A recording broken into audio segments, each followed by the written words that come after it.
Umat-Mu, kami beribadah kepada Tuhan pada saat ini. Biarlah semua yang kami sudah naikkan dalam pujian dan pengagungan kami kepada Tuhan, Tuhan ini menjadi persembahan kami kepada Tuhan. Dan kami percaya Tuhan, di mana Roh-Mu ada di tengah-tengah kami, maka kami percaya di situ ada berkat Tuhan bagi kami semua. Ada sesuatu yang Tuhan mau kerjakan bagi kami, karena kami tahu Tuhan kami hidup. Roh Kudus adalah roh yang hidup, yang berkuasa, yang mengetahui kedalaman hati kami, yang mengetahui apa yang menjadi kebutuhan kami masing-masing. Meskipun kami datang dari latar belakang yang berbeda, datang dengan kebutuhan yang berbeda, tetapi kami percaya Roh Kudus sanggup memenuhi kebutuhan kami masing-masing.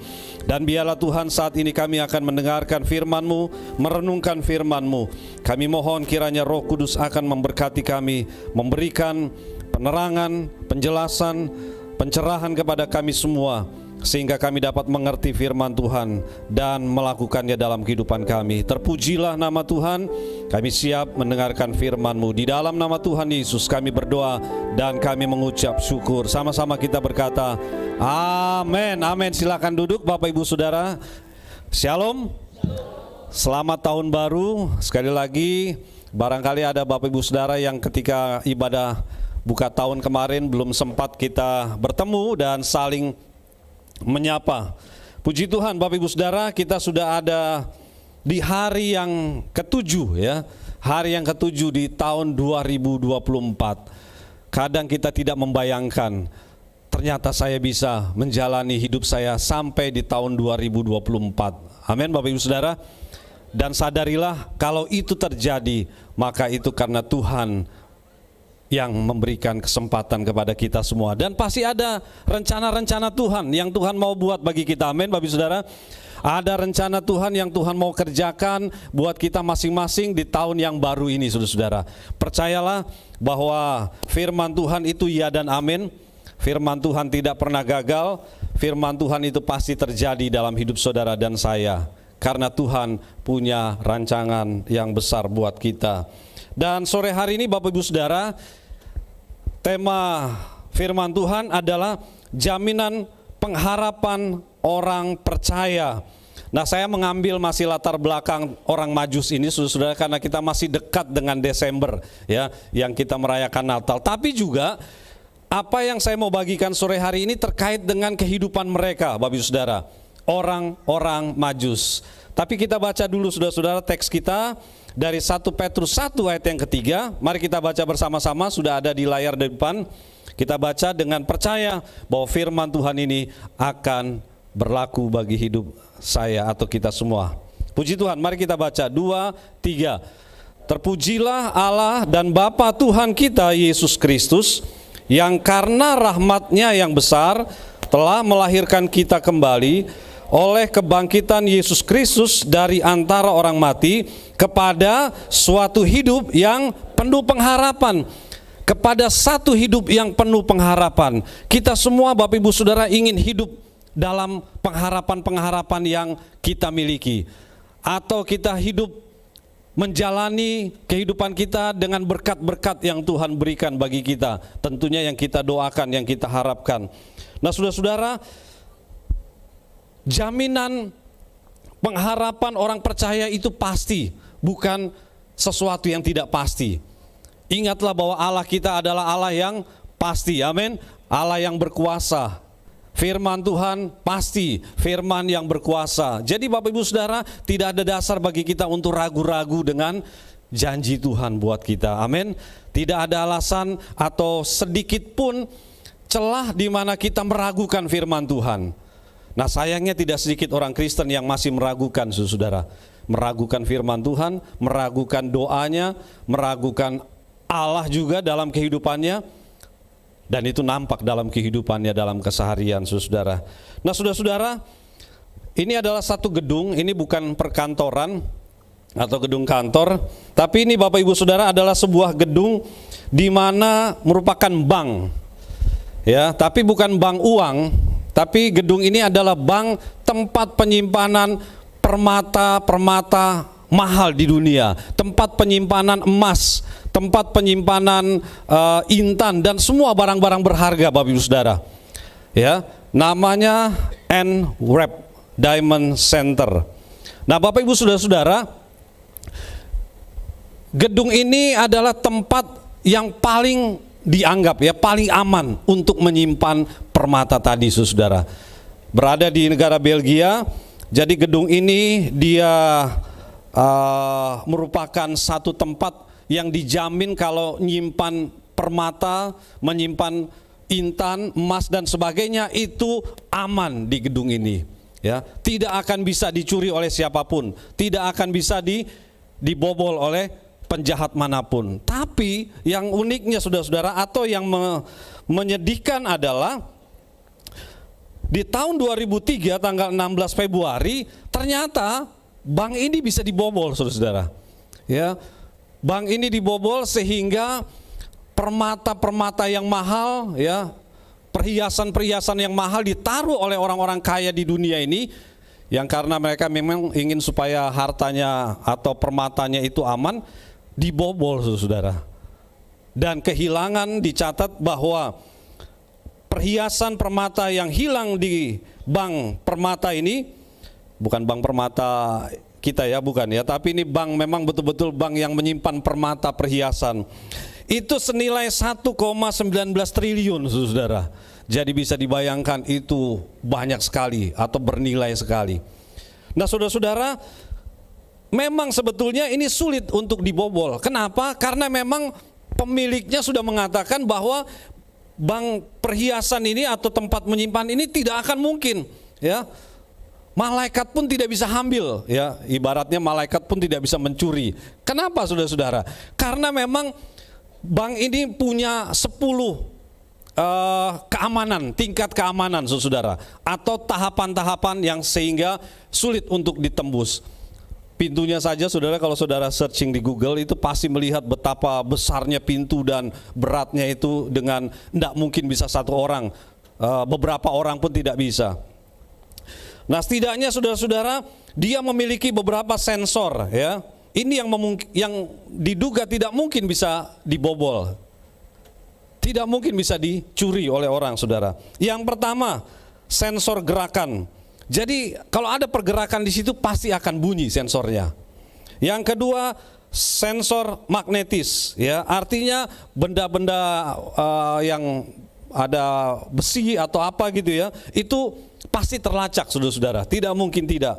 Lalu ada sensor panas, ya, yang kita tahu tubuh kita ini manusia ada suhu panasnya, ya, yang semua rata-rata pasti 30 berapa? 35, 36, ya. Itu pasti terbaca, tidak mungkin tidak. Lalu ada sensor cahaya, ya. Ada kemudian sensor yang katanya hembusan nafas saja kalau itu ada di situ itu akan berbunyi. Pokoknya ada 10, saudara-saudara. 10 sensor ini ternyata tidak menjamin bahwa ternyata ada bank yang ada orang yang bisa masuk, ya, saudara-saudara, dan bisa membobol bank ini, saudara-saudara. Tidak aman, tidak ada jaminan, ya.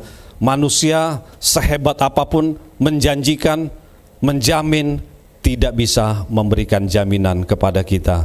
Kadang-kadang kita juga suka kecewa dengan orang, ya, saudara-saudara, katanya memberikan jaminan, kamu pasti akan baik di sini, ya, kamu akan aman bekerja di sini, kamu tidak akan mengalami PHK barangkali kerja di sini dan sebagainya dijanjikan.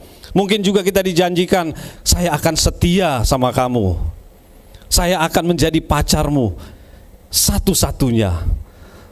Tidak tahunya, saudara-saudara, banyak pacarnya di belakangnya dia, ya. Banyak pacarnya ternyata di luar sana yang tidak diketahui. Janji tinggal janji, jaminan tinggal jaminan. Itulah manusia, Bapak Ibu Saudara. Tapi berbeda dengan Allah kita. Amin. Allah kita memang adalah Allah yang pasti dalam memberikan jaminan. Memang jadi persoalan adalah kadang-kadang kita bertanya, Tuhan, kalau Tuhan jaminan pengharapan saya pasti, kenapa kok saya masih bisa mengalami kekurangan? Kalau Tuhan berjanji, kenapa saya masih bisa sampai hari ini belum punya rumah, Tuhan? Sampai hari ini saya belum punya pekerjaan, Tuhan. Sampai hari ini saya masih jomblo, masih sendiri. Katanya Tuhan pasti memberkati, pasti memberikan apa yang saya doakan atau menjawab apa yang saya doakan.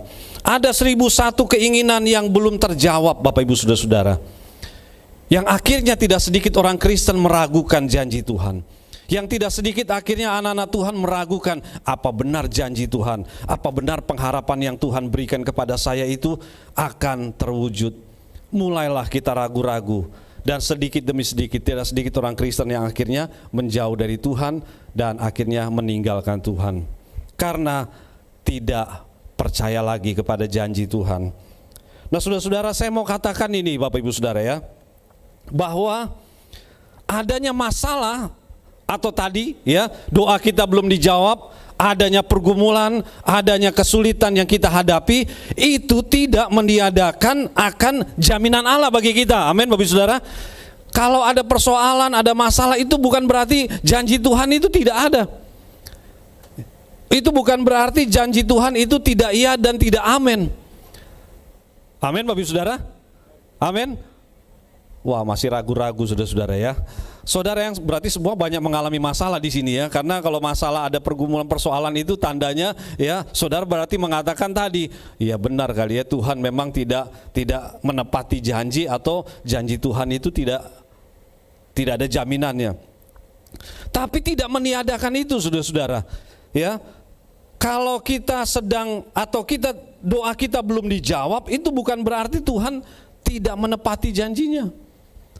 Nanti kita akan melihat lebih jauh saudara-saudara. Ada ayat yang juga untuk memastikan kita. Jadi pasti Allah memberikan jaminan pengharapan buat Bapak Ibu Saudara dan saya. Saya mau katakan di tahun 2024 ini, janji Tuhan ya dan amin buat kita semua. Amin Bapak Ibu Saudara. Pasti buat kita, dan kita harus pegang, karena firman-Nya berkata, mari kita baca bersama-sama Yeremia 29 ayat 11, 2, 3. Sebab aku ini mengetahui rancangan-rancangan apa yang ada padaku mengenai kamu. Demikianlah firman Tuhan, yaitu rancangan damai sejahtera dan bukan rancangan kecelakaan, untuk memberikan kepadamu apa? Hari depan yang penuh harapan. Bapak Ibu Saudara-saudara, ini firman Tuhan, bukan saya yang buat, yang mencatat ya, tapi Alkitab atau firman Tuhan yang kita percaya. Siapa Tuhan itu yang berjanji, siapa Tuhan yang berfirman. Jadi Bapak Ibu Saudara, tidak ada alasan bagi kita untuk meragukan janji Tuhan dan juga meragukan doa-doa yang kita naikkan kepada Tuhan. Mungkin tahun 2023 memang belum terjawab, doa-doa kita belum kita terima.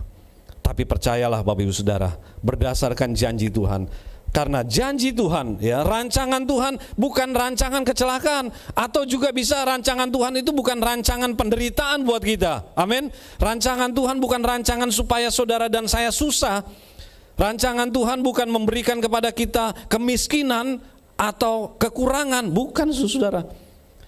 Nah, kalaupun terjadi, saya katakan tadi, kalau masih kita belum menerima, kita masih dalam keadaan sekarang ini, itu bukan berarti tidak meniadakan atau sedang meniadakan jaminan yang pasti dari Tuhan, bukan saudara. Ya, tapi ada proses yang sedang berjalan yang kita akan pelajari. Nah, saudara-saudara, jadi saya mengambil kisah ini, bagaimana kita mengalami jaminan Tuhan atas pengharapan kita, dan kita akan melihat dari yang namanya orang Majus. Saudara, siapa orang Majus? Ya, dia bukan siapa-siapa, bukan bangsa Israel, bukan keturunan orang Yahudi, ya, atau bukan orang yang dicatat di dalamnya orang-orang yang percaya kepada Allah. Tapi saudara-saudara, ini yang mereka lakukan. Saya tidak perlu baca teks kita, itu di dalam Matius pasal 2 ayat 1 sampai 11. Bapak Ibu Saudara pasti sudah tahu kisahnya mengenai orang Majus kan. Datang dari timur jauh-jauh menuju Bethlehem atau Yerusalem. Untuk bertemu dengan siapa? Bukan bertemu Herodes atau bertemu siapa-siapa, tapi tujuan mereka hanya satu, yaitu ingin bertemu dengan bayi Yesus atau raja yang lahir. Dan itu bukan raja sembarangan saudara. Orang Majus percaya raja yang lahir ini adalah raja yang besar. Raja yang bukan hanya memerintah dunia, tapi raja yang memerintah alam semesta ini saudara-saudara. Orang Majus tahu, dan orang Majus percaya Ini yang menjadi dasar yang pertama. Bagaimana pengharapan kita akan jaminan Tuhan? Bagaimana kita bisa menerima janji-janji Tuhan? Yang pertama, percaya. Katakan percaya, saudara. Percaya. Hal yang sederhana memang, hal yang biasa juga mungkin kita dengar, kita ucapkan. Tapi saudara-saudara, orang Majus, saya mau katakan maaf, orang Majus ini adalah orang yang dikatakan bahwa mereka bukan orang Israel. Ya, dari timur. Ya, mereka bangsa-bangsa dari timur. Nah, tetapi bagaimana mereka bisa percaya kepada Tauratnya orang Israel? Bagaimana mereka bisa percaya kepada nubuatan dari yang ada di kitabnya orang Yahudi? Sementara orang Majus tidak punya. Memang ada beberapa penafsiran soal, ada dua, minimal tidak dua, saudara-saudara. Yang pertama, dari mana orang Majus tahu akan janji lahirnya seorang raja ini? Padahal kan mereka tidak punya Taurat seperti orang Israel. Yang pertama penafsirannya adalah ketika bangsa Israel ada dalam tawanan Babel. Tahun 600 sampai 500 sebelum Masehi, kita tahu bangsa Israel kan ditawan oleh bangsa Babel. Ya, sekitar wilayah timur sana. Nah, ketika ditawan itulah orang-orang Majus itu mendengar, oh, orang Yahudi rupanya ada kata-kata akan ada lahir seorang raja yang dicatat di dalam Yesaya, Nabi Mika dan sebagainya. Jadi bisa jadi mereka mendengar, oh, cerita-cerita itu, ya, yang diucapkan oleh orang Israel ketika mereka dibuang di Babel. Jadi mereka hanya mendengar saja, mereka nggak punya kitabnya seperti bangsa Israel. Jadi saudara, mereka mendengar ketika bangsa Israel dijajah atau ditawan. Penafsiran yang kedua memang dikatakan bisa jadi orang Majus tahunya itu dari bangsa Israel yang terserak, atau bangsa Israel kan bangsa yang suka berpergian, ya, atau merantau. Jadi diduga bisa jadi mereka tahunya dari orang-orang Israel yang ada di perantauan, yaitu di negeri timur sana, yang kemudian mereka tahu bahwa akan lahir seorang raja besar, yaitu Yesus Kristus. Persoalannya di sini, saudara-saudara, orang Yahudi yang punya Taurat itu kenapa mereka nggak percaya? Mereka yang punya kitabnya, yang punya firmannya, yang bisa jadi setiap hari mereka dengar, setiap hari mereka baca, ya Bapak Ibu Saudara, karena mereka punya Taurat, punya guru-guru yang menjelaskan itu kepada mereka. Tapi sementara orang Majus mereka tidak. Tapi persoalannya di sini memang, saudara-saudara. Itulah mengapa Yesus sempat menghardik bangsa Yahudi, menghardik tua-tua Israel, menghardik ahli-ahli kitabnya.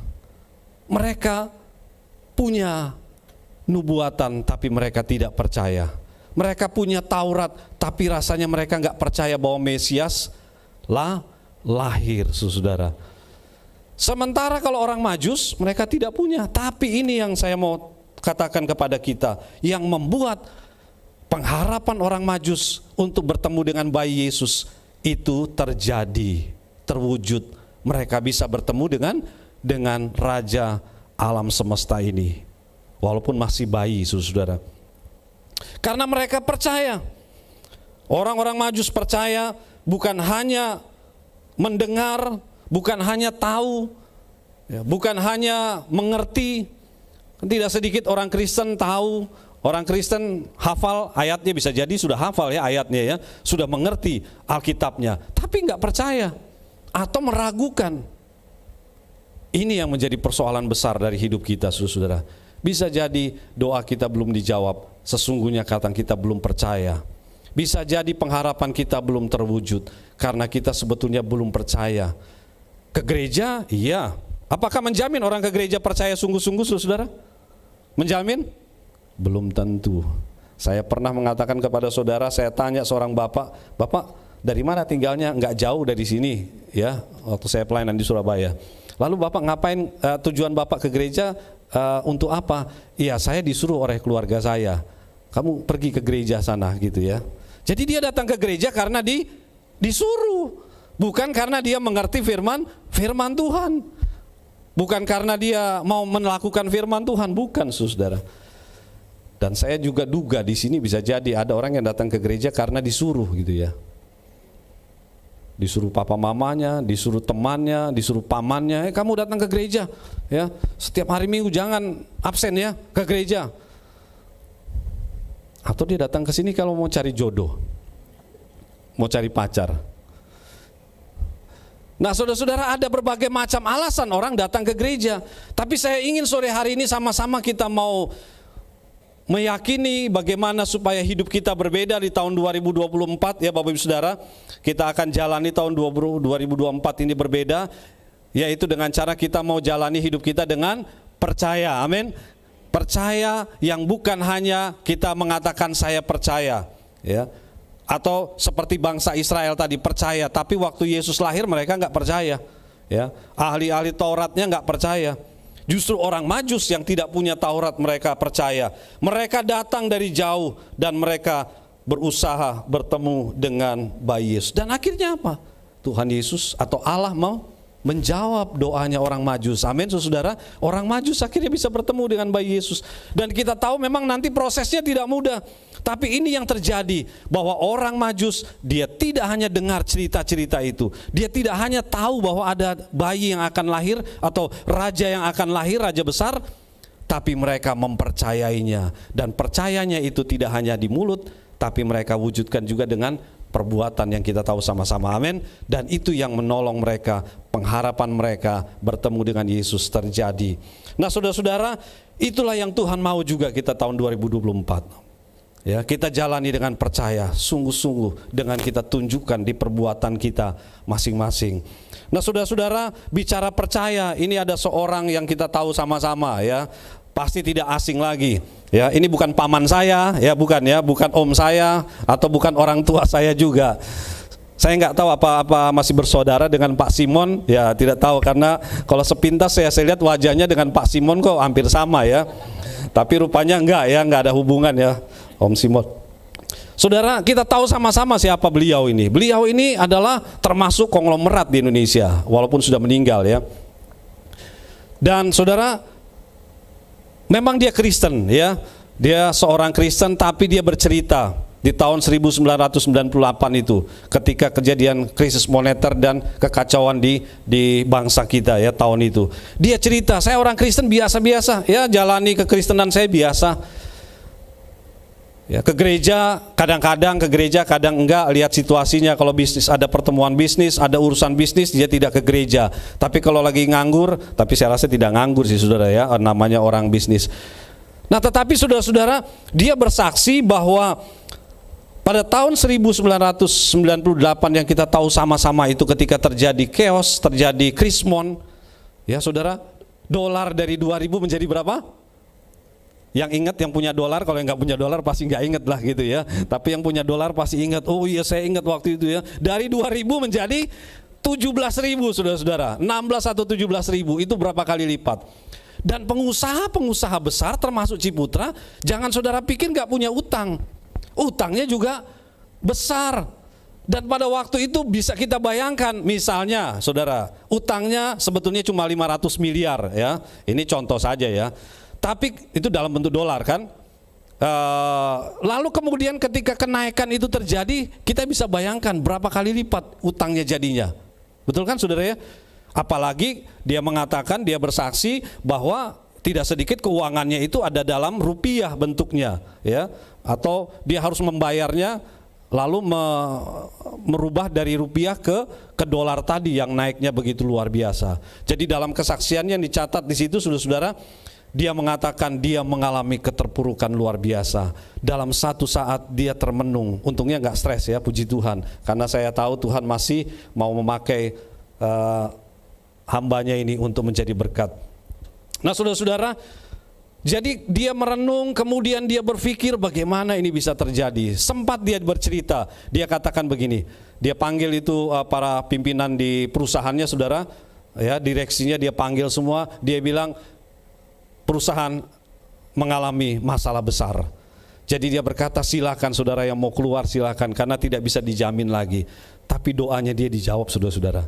Karena dia pernah berdoa atau dia berkata begini, Tuhan tolong saya. Dalam perkataan doanya Tuhan tolong saya, banyak direksi dan pimpinannya tidak mengundurkan diri. Itulah yang membuat katanya Ciputra kemudian bangkit bisa dengan cepat dari tahun 1998 sampai yang di akhir hidupnya dia bercerita saudara-saudara. Nah tetapi ini yang dia katakan saudara-saudara, kita lihat. Dia mengatakan ketika terjadi kerusuhan begini, selain karena kerusuhan yang terjadi itu yang menyebabkan perusahaannya mengalami gangguan dan termasuk juga hampir bangkrut ya, tapi tidak bangkrut, tapi banyak beberapa bagian perusahaannya ditutup. Saya melakukan kesalahan dalam strategi bisnis. Saya berdoa dan minta supaya kreditur memberi keringanan. Puji Tuhan, ini jawabannya. Mereka dapat mengerti, ini salah satu dianggap jawabannya Tuhan bagi dia, doanya dia. Ya. Puji Tuhan mereka dapat mengerti. Saya selalu berprinsip bahwa jika kita bekerja keras dan berbuat baik dengan benar, Tuhan pasti buka jalan. Lalu saya bangkit sekarang dengan cara bersandar kepada Tuhan. Rupanya tadinya memang dia tidak bersandar kepada Tuhan saudara ya.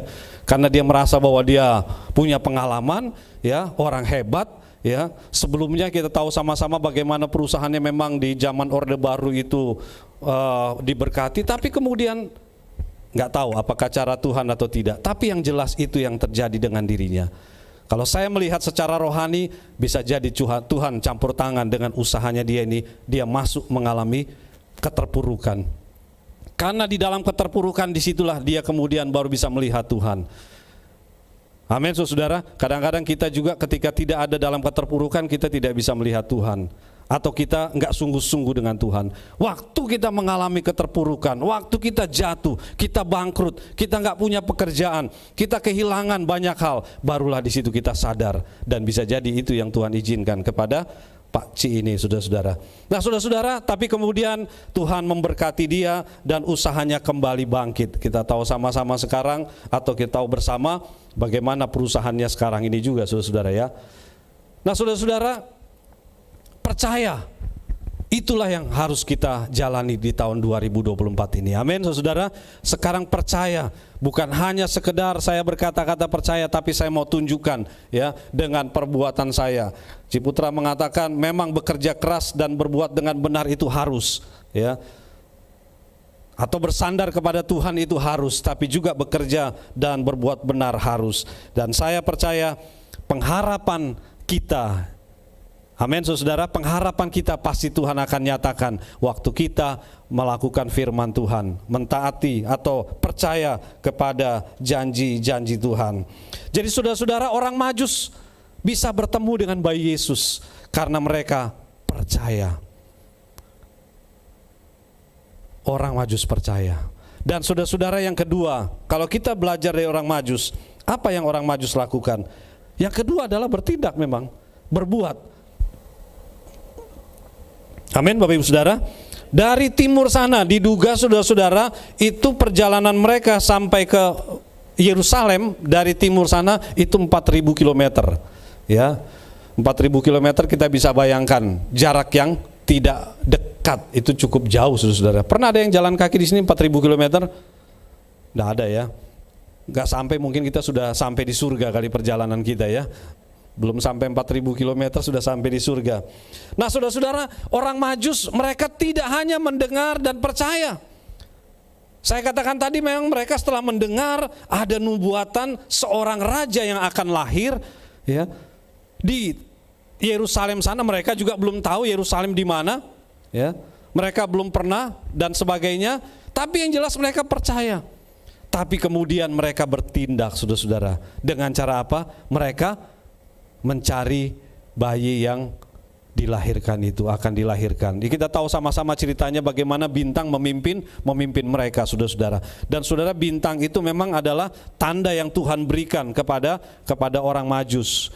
Memang berdasarkan perhitungan-perhitungan mereka pakai bintang. Tapi yang jelas Alkitab sudah memberitahu juga bahwa kelahiran Yesus itu ditandai juga dengan adanya nanti bintang yang berbeda dengan bintang yang lainnya. Nah saudara-saudara, orang Majus itu kemudian berangkat dari timur sana mencari bayi Yesus. kita berangan-angan sejenak, saudara-saudara. Dalam perjalanan mereka yang saya katakan tadi yang begitu jauh. Dan saudara, di padang pasir itu perjalanannya berbeda dengan kita di Jakarta. Perjalanan mereka padang pasir itu, Bapak Ibu Saudara, kalau malam hari dengan pagi hari atau siang itu suhunya jomplangnya luar biasa ya. Perbedaannya luar biasa. Saya belum pernah memang ke padang gurun, saudara ya, atau padang pasir. Tapi kalau padang gurun kehidupan pernah, tapi kalau padang pasir beneran belum ya. Kecuali ke pantai yang ada pasirnya itu ya pernah. Atau ke Bromo yang mungkin saudara-saudara pernah ke Bromo, ada padang gurun, padang pasir. Tapi itu beda jauh dengan yang di sana, saudara-saudara ya. Karena dikatakan kalau di padang gurun yang dilalui oleh orang Majus itu, kalau siang hari suhunya bisa mencapai 60 derajat Celcius. Bisa kita bayangkan suhu 60 derajat Celcius. Kita yang di Jakarta yang pernah sampai 30 berapa? 35-an gitu, atau nggak sampai 40 lah, nggak sampai ya. Itu saja panasnya sudah luar biasa, saudara-saudara. Ya, AC yang kita pasang di rumah kita, di kamar kita rasanya tidak ada dinginnya. Ya, saya sudah pernah juga, kok nggak dingin-dingin ya? Padahal kita sudah lama kita nyalakan ya, AC-nya kita juga bukan yang setengah PK tapi yang 1 PK, pasti dingin lah harusnya. Tapi rupanya nggak dingin karena memang cuaca di luar panasnya luar biasa, saudara, pada waktu itu ya. Nah, bayangkan juga dengan orang Majus ini, siang hari mereka ada di 60 derajat Celcius. Yang tidak sedikit orang yang berjalan di padang gurun di tengah-tengah terik ini, saudara-saudara, akan mengalami kematian karena kepanasan ya. Badai yang beberapa tahun lalu itu, saudara, badai panas yang melanda Eropa itu juga banyak menyebabkan korban ya, meninggal karena tidak tahan dengan panas yang ada. Sudah berbagai cara tidak bisa. Dan kalau malam hari, saudara-saudara ya, dikatakan bahwa kalau malam hari suhunya langsung berubah, bisa di bawah 0 derajat Celcius. Artinya dingin, saudara. Ya, sampai di sini yang suka masuk ke dalam kulkas. Ya, kalau panas gitu masuk aja ke dalam kulkas, saudara-saudara ya. Jadi kan dingin gitu ya. Nah, saudara-saudara, jalan yang mereka lalui kalau malam hari itu dinginnya luar biasa. Yang bisa membuat mereka juga mengalami gangguan, mengalami masalah, mengalami persoalan dalam perjalanan mereka. Bisa jadi suhu tubuh mereka berubah drastis mengakibatkan mereka sakit ya. Atau kalau mereka sakit, apa yang terjadi, saudara-saudara? Ya udahlah, mereka bilang satu dengan yang lainnya, yuk kita balik aja ya. Ngapain lagi kita cari susah-susah ya? Kita nggak tahu benarkah juga apa benar tempatnya di sana dan sebagainya. Ada banyak alasan yang bisa digunakan untuk mereka tidak melanjutkan perjalanan mereka. Dan saudara-saudara, dicatat juga di padang gurun itu ada binatang-binatang buasnya, bukan singa ya, bukan singa. Padang gurun itu binatang buasnya apa, saudara? Ular dan kalajengking. Ada salah satu kalajengking namanya death stalker, itu kalau mematuk seseorang hanya dalam beberapa saat dia bisa mati. Dan di padang pasir itu kalajengkingnya itu warnanya bukannya gelap ya, jadi bisa kontras, tapi itu sama seperti padang pasir. Itulah yang mengakibatkan banyak orang di padang pasir bisa dipatuk kalajengking dan meninggal di perjalanan mereka di padang pasir. Jadi saudara-saudara, perjalanan orang Majus ini tidak mudah. Bukan perjalanan yang gampang untuk melihat bertemu dengan bayi Yesus seperti kita di sekarang ini. Kalau ingin bertemu dengan bayi Yesus, ada itu ya patung-patungnya yang dibuat gitu ya. Jadi gampang saja kita bertemu. Atau perjalanan hidup rohani kita, saudara, tidak seperti orang Majus yang begitu banyak mengalami tantangan dan persoalan.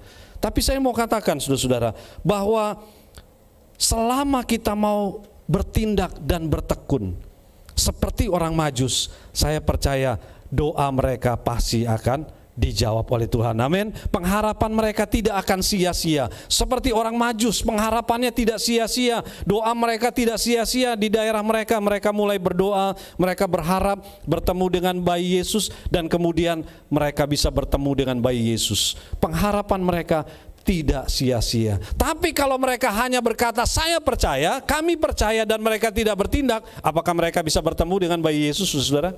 Pasti tidak mungkin.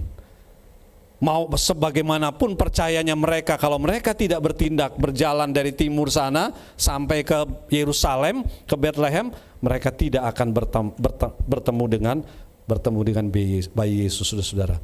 Jadi memang harus ada tindakan atau perbuatan. Inilah juga yang Tuhan mau dalam hidup kita. Walau kita percaya kepada Tuhan, Tuhan, saya percaya Engkau pasti akan memberkati aku. Tuhan, Engkau pasti akan memberikan pekerjaan yang terbaik bagi aku. Tuhan, Engkau pasti akan memberikan pasangan hidup yang terbaik bagi aku, bagi anak-anak muda. Tuhan, Engkau pasti akan memberkati hidup keluargaku. Saudara, itu memang harus kita katakan, harus kita percayai, tapi jangan berhenti sampai di situ. Tapi marilah kita tunjukkan dengan perbuatan kita. Setelah kita berkata, Tuhan, Kau pasti akan memberkati hidupku, maka aku harus setia beribadah ke gereja setiap minggu. Amin, saudara. Saya akan setia dalam saya berdoa setiap pagi. Saya akan setia membaca Alkitab setiap hari. Tuhan, aku percaya Engkau akan memberkati usaha dan pekerjaanku. Aku akan tunjukkan, aku akan setia membayar persepuluhan setiap bulannya. Amin, saudara. Itu yang mau kita lakukan sebagai bentuk kita percaya bahwa pengharapan kita tidak sia-sia. Doa kita tidak sia-sia. Dan Tuhan akan menjawab di tahun 2024 ini. Saya percaya Tuhan akan menyatakannya di tahun yang baru ini. Amin, saudara. Kita jalani tahun baru 2024 dengan percaya dan bertindak. Saya bersyukur melihat anak-anak muda khususnya ya, walaupun ada juga orang tua, mereka juga setia dalam beribadah setiap minggunya. Tapi biarlah saudara-saudara, tidak hanya setiap minggu ya, atau di dalam hari Minggu saja, tapi saya ingin kita sama-sama setia, bertindak, berbuat di setiap hari kita, keseharian kita ya. Bukan hanya hari Minggu, tapi hari Senin, hari Selasa, Rabu, Kamis dan seterusnya. Kita akan tunjukkan dari percaya kita bahwa saya percaya bahwa Tuhan pasti akan memberkati saya. Amin, saudara. Dan sama-sama kita memegang janji Tuhan ini. Yeremia 29 ayat 11 tadi, bahwa rancangan Tuhan itu adalah rancangan yang penuh dengan damai sejahtera buat kita semua. Nah, saudara-saudara, saya ambil satu kisah ini yang namanya Hattie Mae White. Ya, Hattie Mae White. Saudara-saudara pasti tidak kenal, saudara ya. Saya juga tidak kenal kan. Karena saya kenalnya dari cerita kisah, ya. Nah, saudara-saudara, anak remaja ini atau yang masih anak-anak sekolah minggu, diperkirakan mungkin baru umur 8 tahun. Ya, saudara-saudara, pada tahun itu memang tidak mudah ya untuk anak-anak itu bisa ke gereja begitu saja seperti sekarang ini ya, yang bisa datang ke gereja, ikut sekolah minggu dan sebagainya.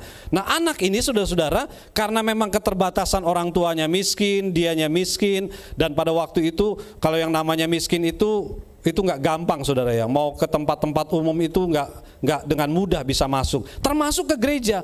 Jadi waktu dia di dekat rumahnya ada gereja, gedung gereja, itu nggak sembarangan bisa masuk. Anak-anak yang kebanyakan sudah lebih baik keadaannya, ya, yang pakaiannya lebih bagus gitu ya, yang ekonominya lebih baik.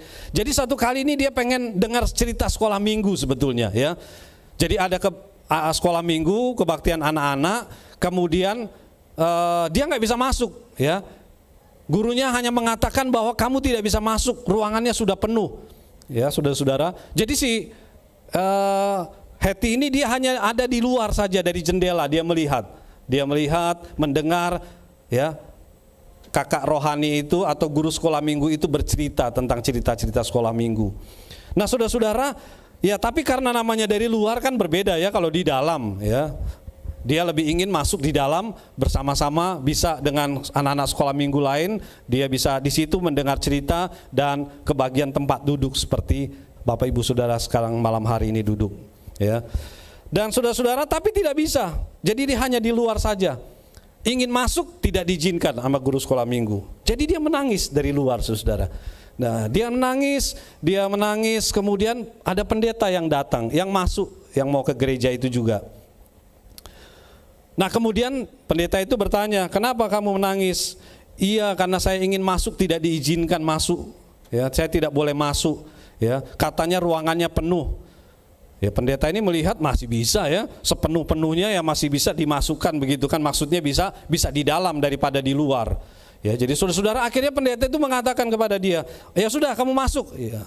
Nah, si guru sekolah minggu ini mungkin kali karena ini pendetanya atau ada pendeta, ya dia sungkan juga untuk menolak. Akhirnya anak itu bisa dibawa masuk di dalam mendengarkan cerita itu.